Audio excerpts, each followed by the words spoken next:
Hey, what's up, everybody? Once again, it's Russell Varner from SouthernPigskin.com, here to continue our team-by-team look at the Southern Conference. This week we're going to be taking another trip up to the mountains of North Carolina, where we will be breaking down the Western Carolina Catamounts, a team that historically has struggled in the Southern Conference. Last year they went 2-9 overall, just 1-7, but Coach Dennis Wagner and the Catamounts have some reason for optimism this year. They did play well in their last couple games of the year, including against nationally ranked Elon and Appalachian State, and returned 16 seniors, and overall have a pretty young, good team. Dennis Wagner has done a good job recruiting up there in Cullowhee, and some of the talent finally started to show itself. Is it enough to get them out of the SoCon cellar this year? One way to find out. First off, let's go through and take a look at the team position by position. Starting at the quarterback position, where the team does return last year's starter quarterback Zach James. He made the All-SoCon freshman team in 2008 when he threw, and last year he threw for nearly 1,800 yards and had 9 touchdowns. Thing is, he's had off-season surgery on his back, and all off-season has been competing with transfers. Before, it was UConn transfer Casey Turner, who has since dropped out of the program. Now it's South Carolina transfer Zach Brinzy and transfer Matthew Wabi from California. Now, the Catamounts really need to first off just settle out this quarterback situation and stick with one guy, or figure out if they're going to run 2 quarterback system. You can't go through the year trying to juggle and figure out what the heck you're going to do. I think what the Catamounts are going to do is going to start James and stick with him, which I think is the right decision. Moving on to the running back position, the team does return last year's freshman of the year, Michael Johnson. He's leading a good young group of players, which, like I mentioned before, that's a common theme, at least on the offense this year. There's only 4 seniors among the starters on the offense, and the offensive unit in general returned 7 starters from last year. Behind Johnson is going to be redshirt sophomore Deion Wilson, and everyone should keep an eye out for scatback Nate Harris, a converted wide receiver. Speaking of wide receivers, this group is led by the one and only senior all-conference member, Marquell Pittman. The man is about to rewrite a lot of the Western Carolina record books. He enters the season just 19 receptions and 568 yards shy of 10th place in the Western Carolina record books in both categories, and he needs one more touchdown reception to move into 6th place all time. Now, and on top of that, I don't want to forget this, he is currently on a streak of 12 straight games with a reception.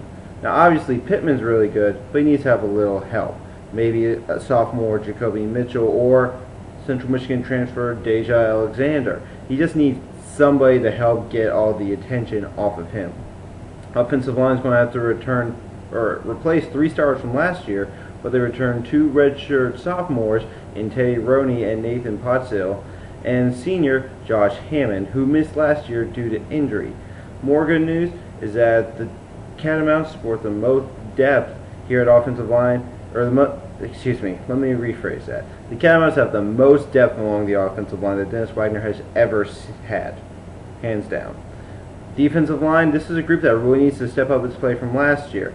They do have some good depth, but not really any strong players, no one that stands out. And they really just need to start getting some pressure on the quarterback.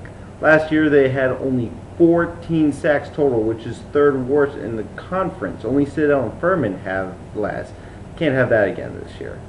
Linebacking group is led by Ricky Schwartz, who finished tied for 4th in tackles last year, and Jordan Rock Williams.